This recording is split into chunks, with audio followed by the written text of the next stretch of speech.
नमस्कार दोस्तों, स्वागत है आपका हमारे YouTube चैनल जरधारी क्लासेस में।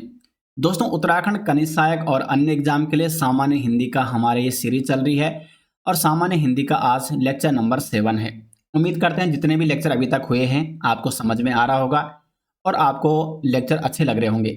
तो कमेंट बॉक्स में अपनी राय दोस्तों जरूर दिया करें, जिससे हमें मोटिवेशन मिलता है और आपकी राय हमें पता चल जाती है कि आपको किस प्रकार समझ में आ रहा है, कैसा आपको लेक्चर लग रहे हैं। तो कमेंट बॉक्स में आप अपनी रिव्यू जरूर दिया करें। तो लेक्चर नंबर 7 में आज हम चर्चा करेंगे संज्ञा और सर्वनाम के बारे में, संज्ञा के भेद, सर्वनाम के भेद। तो शुरू करते हैं दोस्तों आज का लेक्चर। और यदि आपको इस वीडियो लेक्चर के डिटेल्स नोट्स या उत्तराखंड कनिष्ठ सहायक एग्जाम 2026 के लिए सामान्य हिंदी के संपूर्ण नोट्स या सिलेबस के अकॉर्डिंग, तो लिंक दिया गया है वीडियो के डिस्क्रिप्शन में। और साथ साथ यदि आप उत्तराखंड जीके के संपूर्ण ऑनलाइन कोर्स से जुड़ना चाहते हैं, जिसमें आपको पीडीएफ नोट्स, एमसीक्यू और डिटेल्स वीडियो लेक्चर भी मिलेंगे, तो आप प्ले स्टोर से जरधारी क्लासेस ऐप को जरूर इंस्टॉल करें। तो शुरू करते हैं दोस्तों आज का लेक्चर। देखो, संज्ञा किसे कहते हैं, परिभाषा आप सभी जानते हैं कि किसी व्यक्ति, प्राणी, वस्तु, स्थान या भाव आदि के नाम को संज्ञा कहते हैं। यानी संज्ञा क्या है? एक नाम है।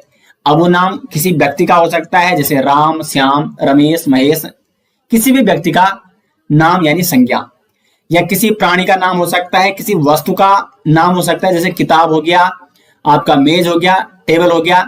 किसी स्थान का नाम हो सकता है, दिल्ली, मुंबई, देहरादून, उत्तराखंड, या कोई भाव हो सकता है, जैसे मिठास, खटास, ये एक भाव है।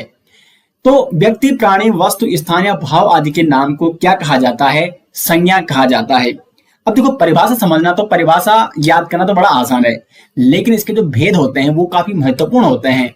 उनको समझना कई बार कई अभ्यर्थियों को मुश्किल हो जाता है। तो इनके भेदों को हम डिटेल्स में यहाँ पे चर्चा करेंगे। तो संज्ञा यहाँ पे आप जैसे कि मोहन हो गया, मुंबई, किताब, मिठास। मोहन किसी व्यक्ति का नाम है, मुंबई क्या है? किसी स्थान का नाम, किताब किसी वस्तु का नाम है, और मिठास क्या है? एक भाव है, भाव का नाम है मिठास, जिससे हमें मीठे होने का क्या प्राप्त होता है? अनुभव प्राप्त होता है। तो ये तो हो गए यहाँ पे संज्ञा के उदाहरण। अब बात करते हैं यहाँ पे संज्ञा के भेद। संज्ञा के अगर भेदों की बात की जाए तो संज्ञा के जो मूल रूप से भेद हैं वो है 3: व्यक्तिवाचक संज्ञा, जातिवाचक संज्ञा और भाववाचक संज्ञा। इनके बारे में अभी डिटेल्स में हम आगे जानने वाले हैं। अब देखो, लेकिन संज्ञा के जो कुल भेद हैं वो है 5: व्यक्तिवाचक, जातिवाचक और भाववाचक। 3 तो यही आ गए जो मूल रूप से थे, लेकिन यहाँ पे 2 और जुड़ जाते हैं, द्रव्यवाचक संज्ञा और समूहवाचक संज्ञा। अब ये 2 और क्यों जोड़ेंगे, इनके बारे में जान लेते हैं। एक्चुअली जो द्रव्यवाचक संज्ञा और समूहवाचक संज्ञा है, ये पहले जातिवाचक संज्ञा के अंतर्गत ही आते थे। अब देखो, मैं आपको उदाहरण से समझाता हूँ।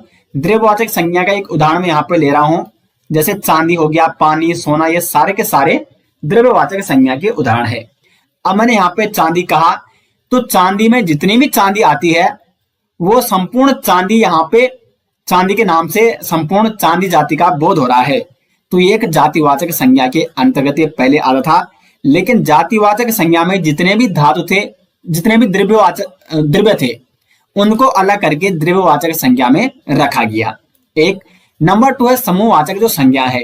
समूहवाचक संज्ञा का मैं आपको उदाहरण अगर बताऊंगा, जैसे टीम हो गया, ठीक है, या सभा हो गई। तो सभा में जितने भी लोग हैं, अगर आप सभा कहोगे तो वो संपूर्ण सभा में जितने भी लोग हैं उन सभी का बोध हो रहा है। यानी सभा भी एक जातिवाचक संज्ञा का उदाहरण था। लेकिन जातिवाचक संज्ञा में जितने भी समूह संबंधी जो संज्ञा थी उनको अलग करके समूहवाचक संज्ञा में रखा गया। तो इसमें आपको इसलिए कंफ्यूज नहीं होना, क्योंकि मूल रूप से जो संज्ञा के भेद है वो 3 ही है: व्यक्तिवाचक, जातिवाचक और भाववाचक। लेकिन सरलता की दृष्टि से जातिवाचक संज्ञा से द्रव्यवाचक या द्रव्य और समूह जैसी संज्ञा को अलग करके द्रव्यवाचक संज्ञा और समूहवाचक संज्ञा बनाई गई। और इस प्रकार से संज्ञा के कुल कितने भेद हो गए? अब 5 भेद हो गए। तो अगर एग्जाम में प्रश्न बनता है कि संज्ञा के कुल कितने भेद हैं, तब तो 5 भेद हैं, लेकिन मूल रूप से जो संज्ञा के भेद हैं वो हैं केवल 3। अब हम इन जो 5 भेद हैं संज्ञा के, इनके बारे में डिटेल्स में चर्चा करने वाले हैं। शुरुआत करते हैं सबसे पहले व्यक्तिवाचक संज्ञा से। व्यक्तिवाचक संज्ञा का मतलब क्या है कि जो संज्ञा किसी व्यक्ति, स्थान या वस्तु का बोध कराती है। एक पर्टिकुलर व्यक्ति हो, ठीक है, व्यक्ति से आप यहाँ पे समझ रहे होंगे, ठीक है, व्यक्ति यानी पर्टिकुलर व्यक्ति होगा, पर्टिकुलर स्थान होगा और पर्टिकुलर वस्तु भी हो सकती है, तो उसे कहा जाता है व्यक्तिवाचक संज्ञा। व्यक्तिवाचक का मतलब आप इतना समझिए कि वो एक विशेष व्यक्ति हो सकता है, एक विशेष स्थान हो सकता है, मतलब केवल वो एक होगा, जिससे किसी एक विशेष व्यक्ति, एक पर्टिकुलर व्यक्ति या पर्टिकुलर स्थान का बोध हो रहा है। जैसे राम, मैंने अगर राम कहा तो राम से भगवान राम का बोध हो रहा है, या राम से अगर किसी व्यक्ति का नाम है तो उस व्यक्ति का बोध होता है, यानी हम उस व्यक्ति को पुकार रहे हैं। या राम नाम का व्यक्ति अगर हमारे आसपास कोई बैठा है और हमने राम कहा तो वो व्यक्ति तुरंत हमारी तरफ देख लेगा, यानी हम उस पर्टिकुलर, उस विशेष व्यक्ति के लिए इस शब्द का प्रयोग कर रहे हैं, तो ये एक व्यक्तिवाचक संज्ञा का उदाहरण है। दूसरा है यमुना। यमुना हो गया, गंगा, भागीरथी, ये नदियों के नाम है, लेकिन किन नदियों के? कुछ विशेष नदियों के नाम हैं। अगर मैं यहाँ पे नदी कहता तो नदी से, तो नदी के अंतर्गत तो बहुत सारी नदियां आ जाती हैं, लेकिन मैंने केवल यमुना कहा, यानी एक पर्टिकुलर नदी है यमुना, तो यमुना एक व्यक्तिवाचक संज्ञा का उदाहरण है। मुंबई, मुंबई एक पर्टिकुलर शहर का नाम है, तो मुंबई भी व्यक्तिवाचक संज्ञा का उदाहरण है। रामायण, रामायण क्या एक पुस्तक है, लेकिन एक विशेष पुस्तक है, केवल एक ही पुस्तक है रामायण। तो रामायण अगर मैंने कहा तो एक विशेष पुस्तक का या एक पर्टिकुलर पुस्तक का इससे बोध हो रहा है, तो रामायण भी क्या है? एक व्यक्तिवाचक संज्ञा का उदाहरण है। तो इस प्रकार से दोस्तों व्यक्तिवाचक संज्ञा आप समझ गए होंगे, किसी एक विशेष पर्टिकुलर व्यक्ति, पर्टिकुलर स्थान या पर्टिकुलर वस्तु का यदि बोध होता है तो उसे कहा जाता है व्यक्तिवाचक संज्ञा। दूसरा संज्ञा का जो भेद है वो है जातिवाचक संज्ञा। जाति का मतलब, एक सिंपल तरीका मैं आपको जातिवाचक संज्ञा का यहाँ पे बताने वाला हूं। माना आप किसी गांव के निवासी हैं, माना कि आप हैं किसी गांव के निवासी, ठीक है, और आपकी जाति यानी कास्ट क्या है? माना सपोज रावत है, ठीक है, तो रावत आप उस गांव में अकेले नहीं हो। रावत अगर मैं कहूंगा तो आपके संपूर्ण गांव में जितने भी रावत जाति के लोग या रावत कास्ट के लोग रहते होंगे, उन सभी व्यक्ति का बोध हो रहा है, या बोध का मतलब होता है कि उनकी जानकारी हमें मिल रही है, यानी वो संपूर्ण रावत जाति के मैं यहाँ पे क्या कर रहा हूँ? बात कर रहा हूँ। अगर मैंने कहा कि उस गांव के रावत ऐसे हैं, उस गांव के रावत अच्छे लोग हैं, तो उसमें सिर्फ मैं आपकी अच्छाई नहीं कर रहा हूं, मैं आपके संपूर्ण गांव की अच्छाई कर रहा हूं। तो यानी यहाँ पे जातिवाचक में क्या हो जाता है? एक संपूर्ण जाति का, उसमें बहुत सारे लोग हो सकते हैं, बहुत सारी उसमें क्या हो सकती हैं? स्थान हो सकते हैं, या बहुत सारे उसमें क्या हो सकते हैं? वस्तुएं आ सकती हैं। तो संपूर्ण जाति का उसमें बोध होता है, तो उसे कहा जाता है जातिवाचक संज्ञा। जैसे नदी मैंने कहा, तो अगर मैंने नदी कहा तो नदी से वो गंगा नदी भी हो सकती है, वो यमुना हो सकती है, या वो सरस्वती, भागीरथी, गोमती, जितनी भी नदियां हैं उन सभी नदियों का सभी नदियां इसके अंतर्गत आ रही है, नदी नाम के अंतर्गत। यानी नदी क्या है? जो बहुत सारी नदियों का बोध करा रही है, यानी एक जातिवाचक संज्ञा का उदाहरण है।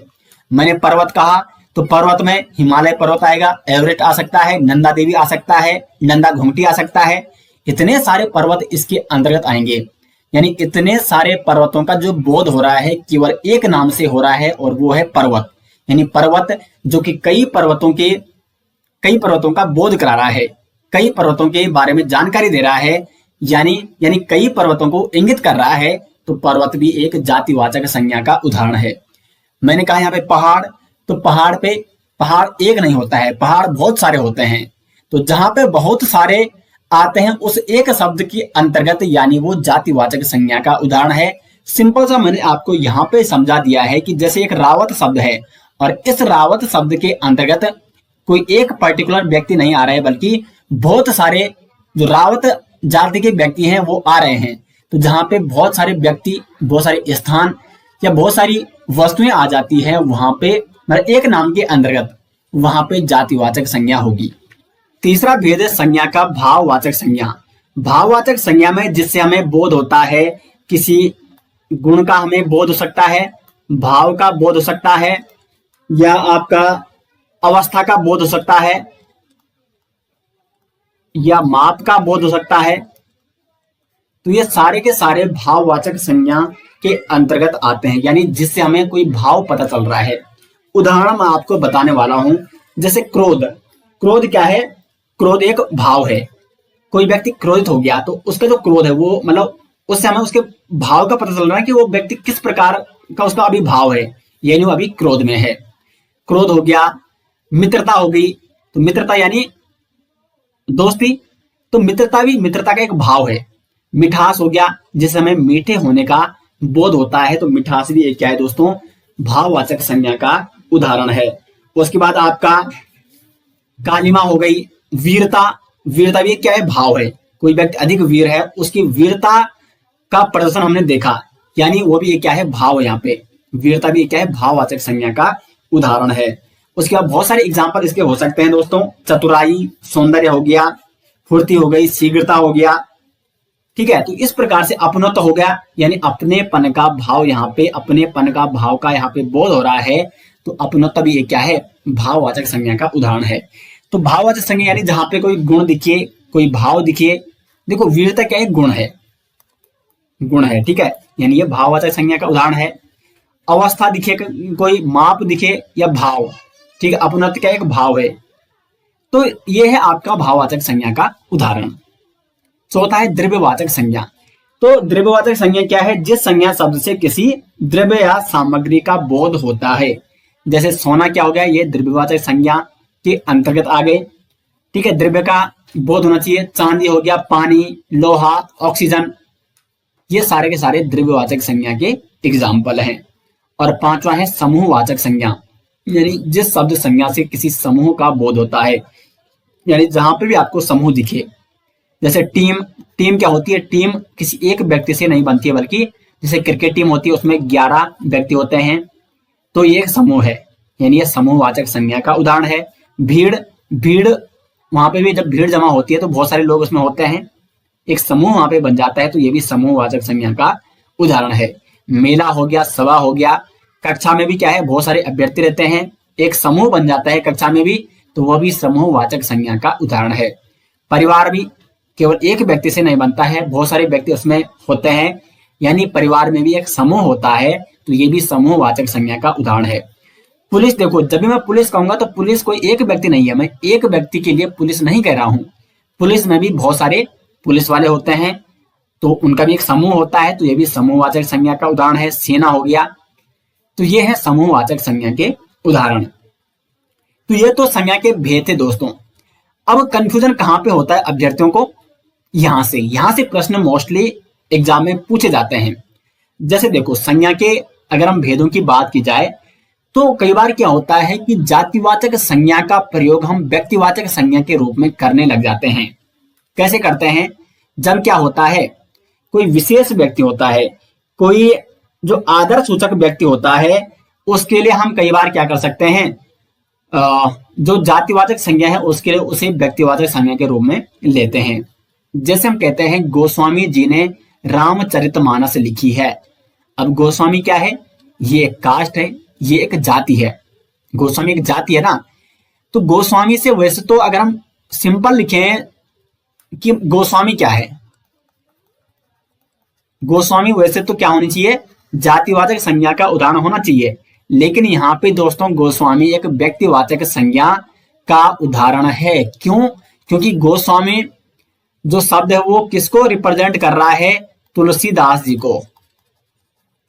मैंने कहा ना कि एक आदर सूचक व्यक्ति या एक विशेष व्यक्ति जहां पे आता है, जो आदरणीय व्यक्ति होता है, उसके लिए कई बार हम जातिवाचक संज्ञा का प्रयोग व्यक्तिवाचक संज्ञा के रूप में करने लग जाते हैं। तो गोस्वामी एक वैसे तो जाति है, लेकिन गोस्वामी का प्रयोग हम गोस्वामी तुलसीदास जी के लिए करते हैं, तो गोस्वामी यहाँ पे क्या हो गई, व्यक्तिवाचक संज्ञा का उदाहरण हो गया। क्योंकि ये गोस्वामी शब्द न कि गोस्वामी जाति को रिप्रेजेंट कर रहा है, बल्कि केवल तुलसीदास, गोस्वामी तुलसीदास जी को रिप्रेजेंट कर रहा है, गोस्वामी तुलसीदास जी का बोध करा रहा है। तो गोस्वामी यहाँ पे हो जाएगा व्यक्तिवाचक संज्ञा का उदाहरण। दूसरा है गांधी जी ने देश को आजाद कराने में महत्वपूर्ण भूमिका निभाई। तो गांधी तो उस प्रकार से एक जाति है, राहुल गांधी हो गया, प्रियंका गांधी हो गया, गांधी एक क्या बन चुकी है, कास्ट बन चुकी है, एक जाति है गांधी। लेकिन जब भी आप कहेंगे ना कि गांधी जी ने देश को आजाद कराने में महत्वपूर्ण भूमिका निभाई, यानी जो गांधी शब्द है ये किसको रिप्रेजेंट कर रहा है, महात्मा गांधी को। महात्मा गांधी, मोहनदास करमचंद गांधी जी। तो इस प्रकार से गांधी वैसे तो एक क्या थी, जाति थी, यानी एक जातिवाचक संज्ञा का ये उदाहरण हो सकता था, लेकिन गांधी शब्द का प्रयोग अभी यहाँ पे व्यक्तिवाचक संज्ञा के रूप में हो रहा है, क्योंकि ये केवल एक व्यक्ति यानी महात्मा गांधी जी का बोध करा रहा है, महात्मा गांधी जी को रिप्रेजेंट कर रहा है। तीसरा है, पंडित जी सबसे अधिक समय तक देश के प्रधानमंत्री रहे। पंडित एक जाति हो सकती है, क्योंकि पंडित तो बहुत सारे होते हैं ना, तो पंडित यानी एक बहुत सारे व्यक्तियों का जो बोध कराता है यानी पंडित। तो पंडित क्या है, इस प्रकार से एक जातिवाचक संज्ञा का उदाहरण हो सकता था, लेकिन यहाँ पे पंडित जी किसके लिए आ रखा है, जवाहरलाल नेहरू के लिए। जवाहरलाल नेहरू, पंडित जवाहरलाल नेहरू को ये पंडित शब्द क्या कर रहा है, रिप्रेजेंट कर रहा है या बोध करा रहा है। तो पंडित यहाँ पे व्यक्तिवाचक संज्ञा हो गया। तो जातिवाचक संज्ञा का प्रयोग कभी कभार क्या हो जाता है, व्यक्तिवाचक संज्ञा के रूप में हो जाता है। अब देखो दूसरा यहाँ पे क्या है, दूसरा है यहाँ पे व्यक्तिवाचक संज्ञा का जातिवाचक संज्ञा के रूप में प्रयोग। कई बार क्या होता है कि व्यक्तिवाचक संज्ञा का प्रयोग भी हम जातिवाचक संज्ञा के रूप में करने लग जाते हैं। जैसे आज के युग में हरिश्चंद्रों की कमी नहीं है। हरिश्चंद्र क्या है, एक व्यक्ति था, सत्यवादी हरिश्चंद्र, जिसने कभी भी अपने जीवन में झूठ नहीं बोला।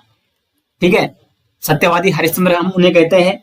तो हरिश्चंद्र यहाँ पे एक व्यक्ति है, यानी एक व्यक्तिवाचक संज्ञा का ये उदाहरण हो सकता था, लेकिन यहाँ पे आज के युग में हरिश्चंद्रों की कमी, यानी जो हरिश्चंद्र के जैसे व्यक्ति हैं, सत्यवादी नहीं है कोई, उस प्रकार से जिस प्रकार से उन्होंने अपनी मतलब हमेशा सत्य, हमेशा अपने उस पे अपने विचारों पे अडिग रहे, इस प्रकार का व्यक्ति आज के समाज में मिलना मुश्किल है, या आज के युग में इनकी कमी है। यानी वो हरिश्चंद्र के जैसे जितने भी व्यक्ति हैं, ये हरिश्चंद्र उन सभी व्यक्तियों का अभी बोध करा रहा है, और जहां पे बहुत सारे व्यक्ति आ जाते हैं वहां पे क्या हो जाती है, जातिवाचक संज्ञा हो जाती है। हरिश्चंद्र यहाँ पे केवल एक सत्यवादी हरिश्चंद्र का बोध नहीं करा रहा है, बल्कि हरिश्चंद्र के जैसे जितने भी सत्यवादी लोग हैं वो इस युग में उनकी कमी है। तो ये हरिश्चंद्र शब्द उन सभी व्यक्तियों का बोध करा रहा है, तो इसलिए हरिश्चंद्रों यहाँ पे क्या हो जाएगा, जातिवाचक संज्ञा हो जाएगा। दूसरा है, देश में जयचंदों की कमी नहीं है। जयचंद कौन था, धोखेबाज था। तो जब भी धोखेबाज के लिए अगर प्रयुक्त कोई शब्द है तो वो है जयचंद, वो जयचंद है। ठीक है, देश में जयचंदों की कमी नहीं है, यानी धोखेबाजों की कमी नहीं है।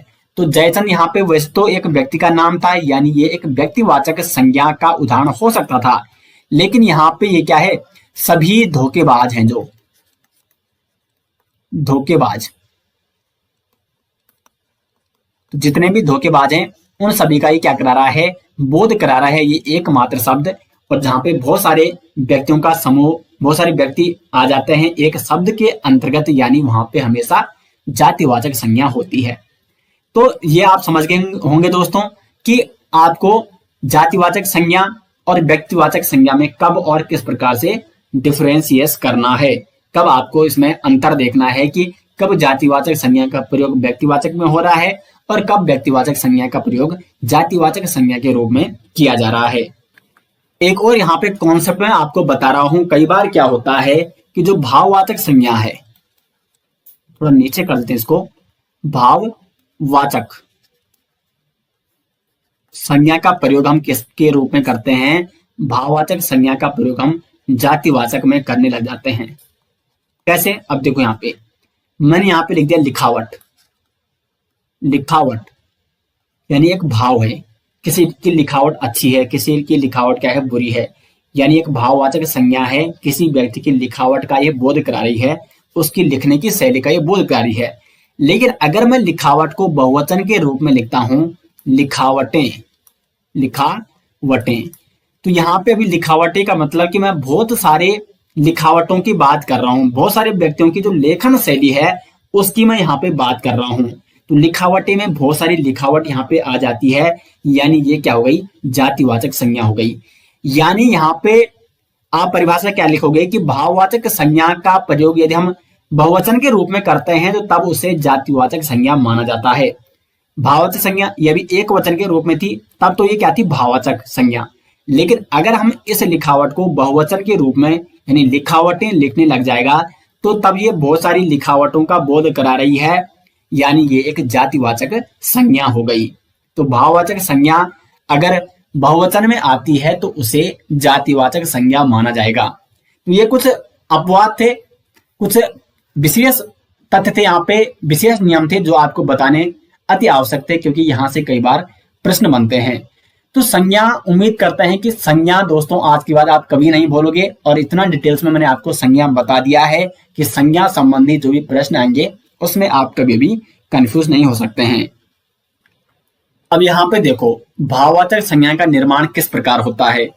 तो भाववाचक संज्ञा का जो निर्माण होता है दोस्तों वो किस प्रकार होता है। अगर संज्ञा हो गई सर्वनाम, क्रिया विशेषण, अव्यय, इनमें अव, अन, पन, त्वा, इमा, ई, इन शब्दों का अगर प्रयोग किया जाए तो वो भाववाचक संज्ञा का निर्माण होता है। जैसे अपना एक सर्वनाम है तो अपना से अपनत्व, अभी अपने पन का क्या करा रहा है, बोध करा रहा है, यानी एक भाव उत्पन्न हो रहा है अपनेपन का, तो ये अपनत्व यहाँ पे भाववाचक संज्ञा का उदाहरण हो गया। सुंदर, सुंदर क्या एक विशेषण है जो सुंदरता का बोध कराता है, लेकिन सुंदर से सुंदरता बन गया तो सुंदरता अभी एक भाव यहाँ पे उत्पन्न हो रहा है सुंदरता का। वीर से वीरता या वीरत्व, मुस्कान से मुस्कुराहट, चढ़ना से चढ़ाई और ऊंचा से ऊंचाई, तो इस प्रकार भाववाचक संज्ञा का निर्माण किया जाता है। अब आगे बढ़ते हैं दोस्तों सर्वनाम की ओर।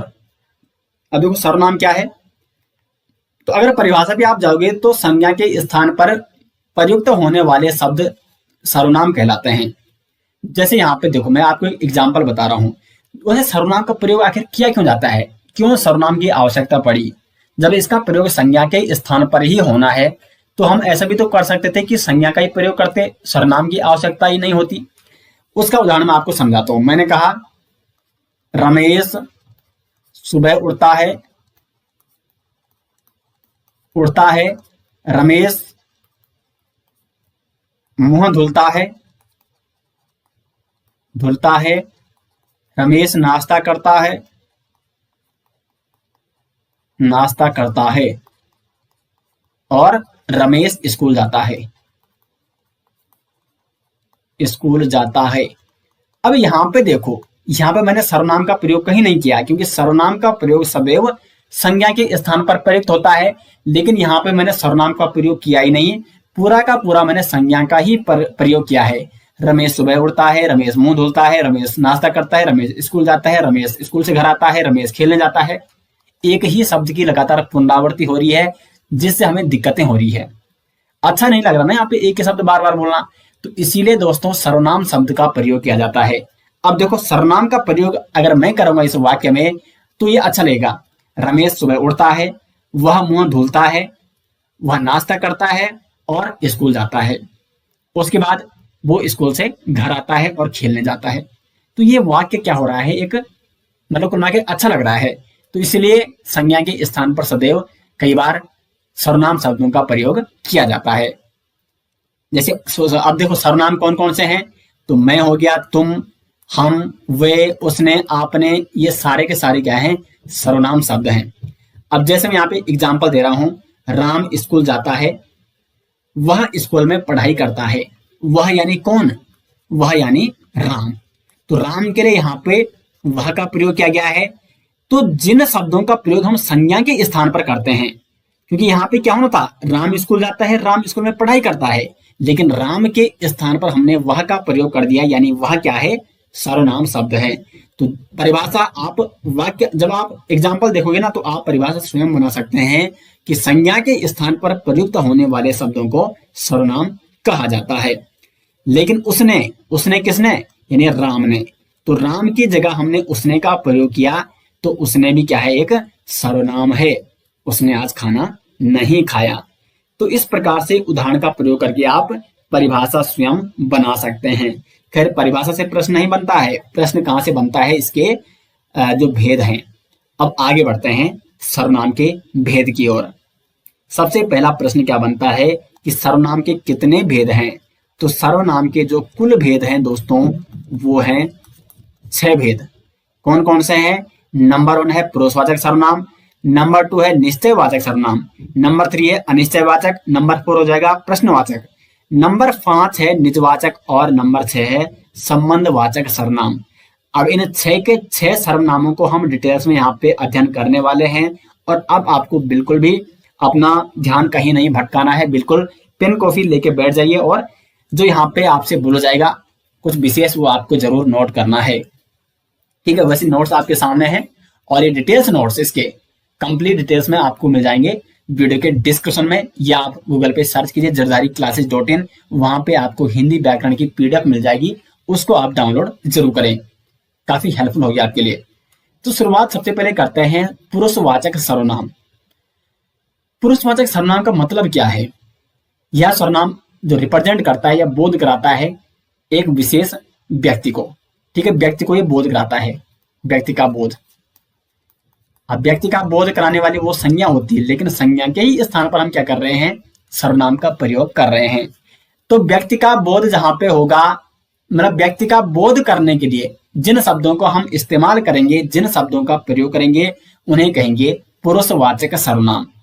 जैसे मैं हो गया, हम, मुझे, मुझको, यानी हम स्वयं के लिए इन शब्दों का प्रयोग करते हैं, यानी हम क्या है? एक व्यक्ति हैं, तो ये भी एक पुरुषवाचक सर्वनाम के उदाहरण हो गए। तुम, आप, तू, मुझे, ये मैं किसके लिए प्रयोग करूंगा? अपने किसी दोस्त के लिए जिससे मैं बात कर रहा हूं, तो ये भी एक, वो दोस्त मेरा क्या है? एक व्यक्ति है, तो ये भी पुरुषवाचक सर्वनाम हो गए। वह, वे, उसे, यह, ये, उन्हें किसके लिए प्रयोग करूंगा? जिसकी मैं बात कर रहा हूं, यानी ये शब्द यहाँ पे पुरुषवाचक सर्वनाम के उदाहरण हो गए। तो पुरुषवाचक सर्वनाम के जो भेद हैं वो 3 भेद हैं।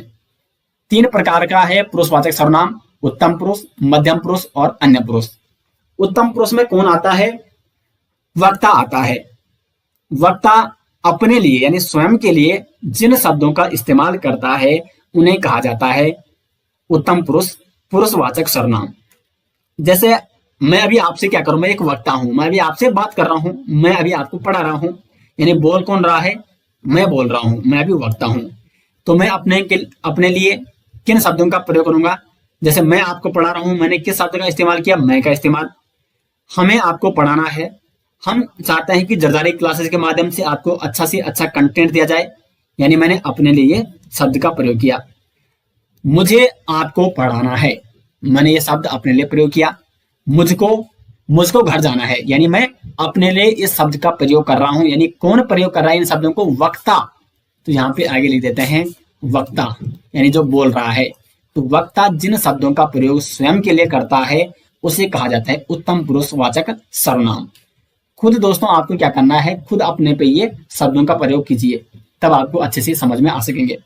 मध्यम पुरुष यानी जो मध्यस्थ पुरुष है जिसे हम बात कर रहे हैं। देखो 3 पुरुष होते हैं ना, एक होता है उत्तम पुरुष यानी जो वक्ता होता है, वक्ता। उसके होता है मध्यम पुरुष, मध्यम पुरुष यानी जिससे वक्ता बात कर रहा है, और एक होता है अन्य पुरुष जिसके बारे में बात की जा रही है। क्योंकि बात तो 2 ही करेंगे ना, और कहीं ना कहीं वो एक तीसरे व्यक्ति के बारे में यानी एक अन्य पुरुष के बारे में भी जरूर बात कर रहे होंगे, तो उसे कहा जाता है अन्य पुरुष। तो मध्यम पुरुष में, मध्यम पुरुष यानी इस मध्यम पुरुष के लिए जिसके साथ वक्ता बात कर रहा है उसके लिए वक्ता जिन शब्दों का प्रयोग करेगा, यानी ये क्या है? श्रोता है। मध्यम पुरुष श्रोता है जो सुन रहा है वक्ता की बातें। तो श्रोता के लिए वक्ता जिन शब्दों का इस्तेमाल करेगा उन्हें कहा जाएगा मध्यम पुरुष, पुरुषवाचक सर्वनाम। जैसे तुम, आप, तू, तुझे, तुमको, आपको। और अन्य पुरुष क्या हो जाएगा? वक्ता और श्रोता जिस व्यक्ति के बारे में बात कर रहे हैं उस व्यक्ति के लिए जिन शब्दों का इस्तेमाल किया जाएगा उन्हें कहा जाएगा अन्य पुरुषवाचक सर्वनाम। वह, वे, उसे, यह, ये, उन्हें, उसने, इन्होंने। अब एक उदाहरण से मैं आपको समझाता हूं। मुझे एक दिन उससे, ठीक है, मुझे एक दिन। तो मुझे यहाँ पे क्या है? मैं अपने लिए यानी वक्ता अपने लिए इस शब्द का प्रयोग कर रहा है, तो यहाँ पे उत्तम पुरुषवाचक सर्वनाम है। एक दिन उससे, किससे? यानी किसी तीसरे व्यक्ति से। तो यहाँ पे क्या हो जाएगा आपका? अन्य पुरुष यानी जिसके बारे में बात की जा रही है। मिलने दिल्ली जाना था, लेकिन मैंने, यानी मैं स्वयं के लिए या वक्ता इस मैंने का प्रयोग कर रहा है अपने लिए, तो यहाँ पे भी उत्तम पुरुषवाचक सर्वनाम हो जाएगा। मैंने आपको, किसको? जिससे वक्ता बात कर रहा है यानी श्रोता, तो यहाँ पे हो जाएगा मध्यम पुरुषवाचक सर्वनाम। कॉल किया तो आपने, यहां पे भी मध्यम पुरुषवाचक। बताया कि वह, कौन, जिसके बारे में बात की जा रही है, तो यहां पे भी क्या हो जाएगा आपका अन्य पुरुष, वह वहां नहीं रहता। तो एक ही वाक्य में दोस्तों मैंने आपको यहाँ पे समझा दिया है कि किस प्रकार से आपको पुरुषवाचक सर्वनाम को समझना है, और पुरुषवाचक सर्वनाम में जो उत्तम पुरुषवाचक सर्वनाम, मध्यम पुरुषवाचक सर्वनाम और अन्य पुरुषवाचक सर्वनाम होता क्या है, ये मैंने आपको इस उदाहरण के माध्यम से समझा दिया है। तो उम्मीद करते हैं कि पुरुषवाचक सर्वनाम में आप आगे कभी भी आपको दिक्कतें नहीं होगी। लेकिन आपको ध्यान रखना है कि पुरुषवाचक सर्वनाम में सदैव केवल व्यक्तिवाचक संज्ञा के लिए ये इन सर्वनामों का प्रयोग किया जाता है, किसी व्यक्ति के लिए। ठीक है, आगे है दूसरा निश्चयवाचक सर्वनाम। निश्चयवाचक सर्वनाम जिससे देखो निश्चय यानी किसी की निश्चितता का बोध हो रहा है। तो निश्चयवाचक सर्वनाम क्या है, यहाँ पे जो सर्वनाम किसी निश्चित घटना, या देखो यहां पे मैं लिख रहा हूं, ठीक है,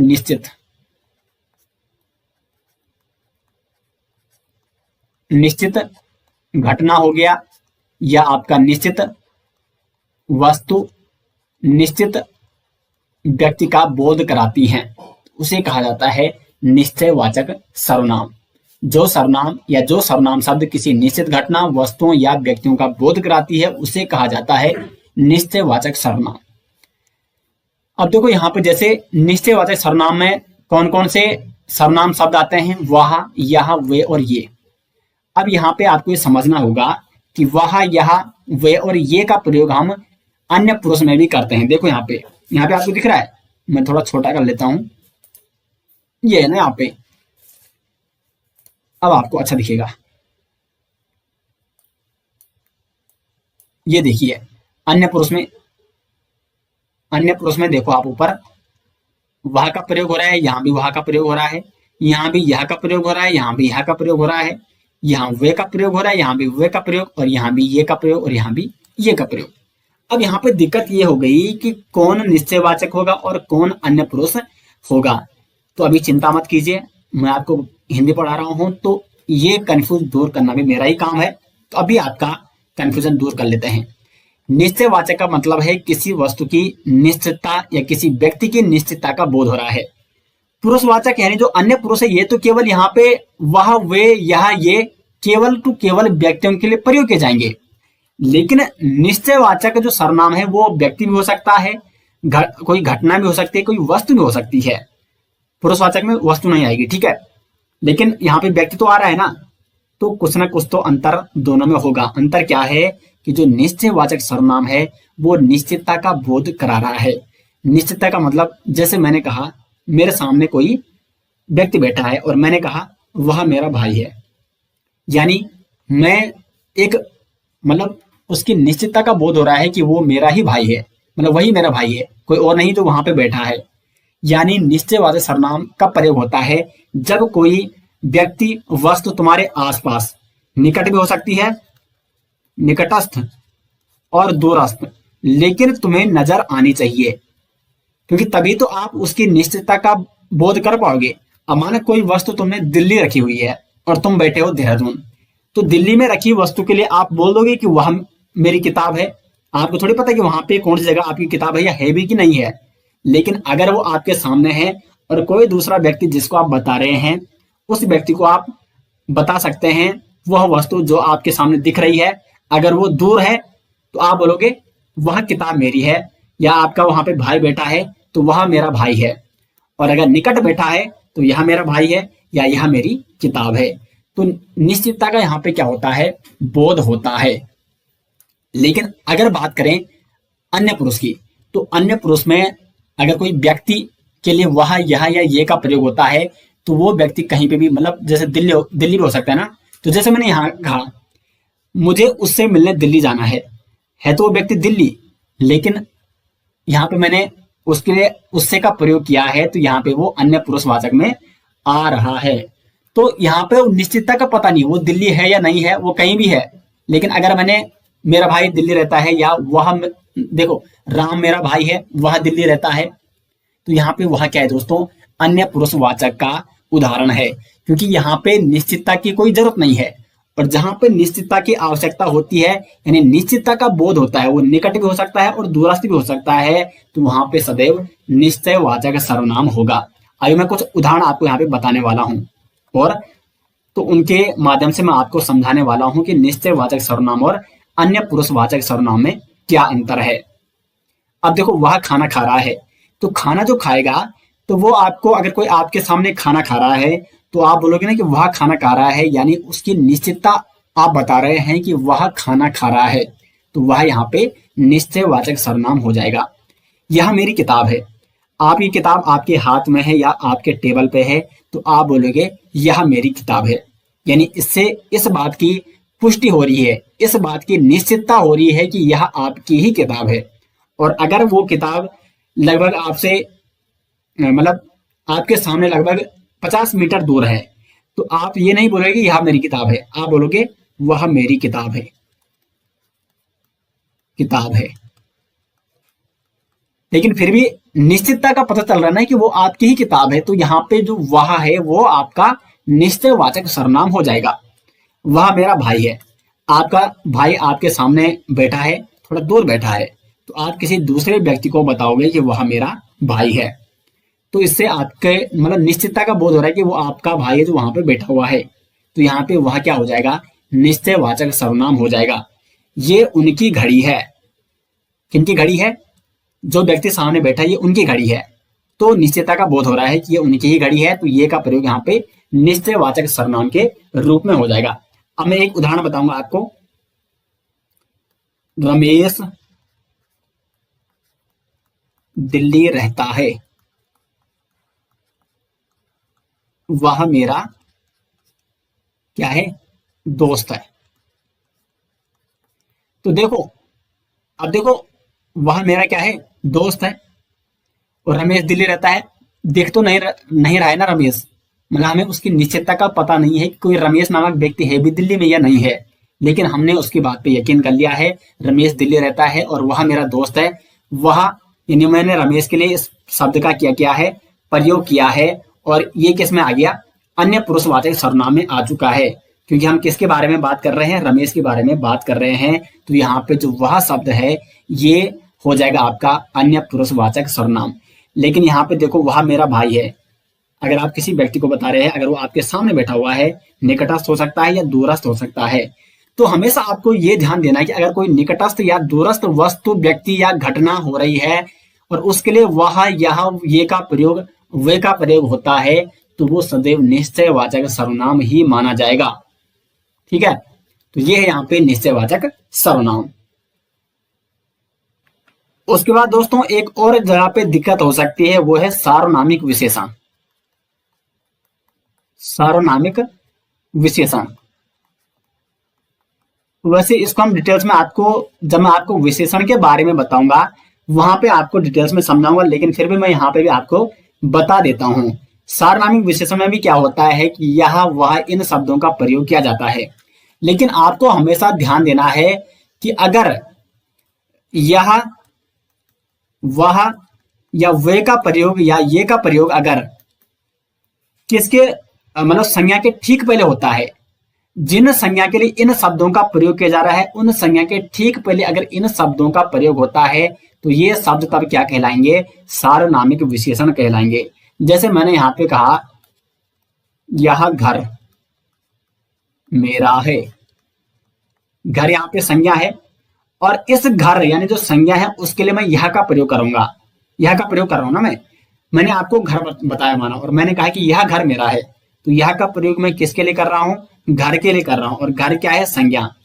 तो अगर इन शब्दों का प्रयोग यह और वह का प्रयोग अगर संज्ञा के ठीक पहले होता है, तो इन शब्दों को कहा जाएगा सार्वनामिक विशेषण। और अगर इन शब्दों का प्रयोग ठीक संज्ञा के पहले नहीं होता है, तब इन्हें कहा जाएगा निश्चयवाचक सर्वनाम। जैसे मैंने कहा, यह मेरा घर है, यह मेरा घर है, यहाँ पे जो यह है ये क्या है, निश्चयवाचक सर्वनाम है, यानी ये घर की निश्चितता का बोध करा रहा है।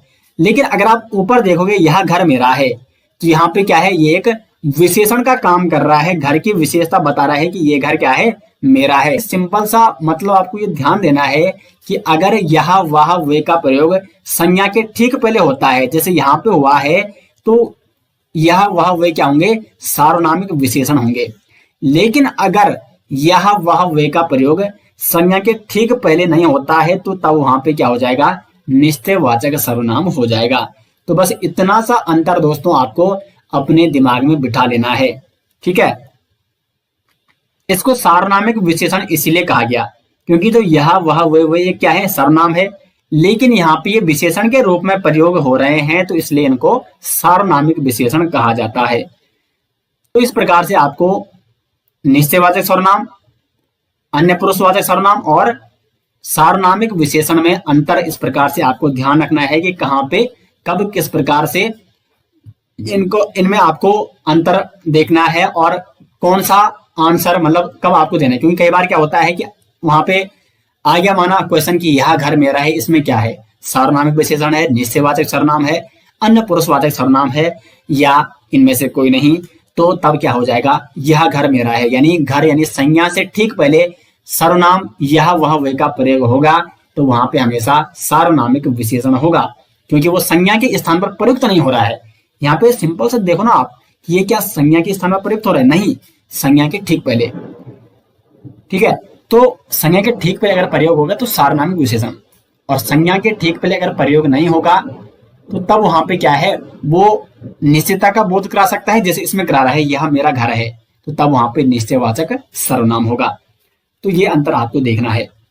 आगे बढ़ते हैं, और सर्वनाम का जो तीसरा भेद है अनिश्चयवाचक सर्वनाम, यानी जहां पे हमें निश्चितता का बोध नहीं होता है, कुछ भी वहां पे हो सकता है। जैसे इसमें आता है कोई और कुछ, खाने में कुछ पड़ गया है, क्या पड़ गया है हमें पता ही नहीं है, वो कुछ भी हो सकता है, यानी निश्चितता का बोध वहां पे नहीं हो रहा है, तो वहां पे होगा अनिश्चयवाचक सर्वनाम।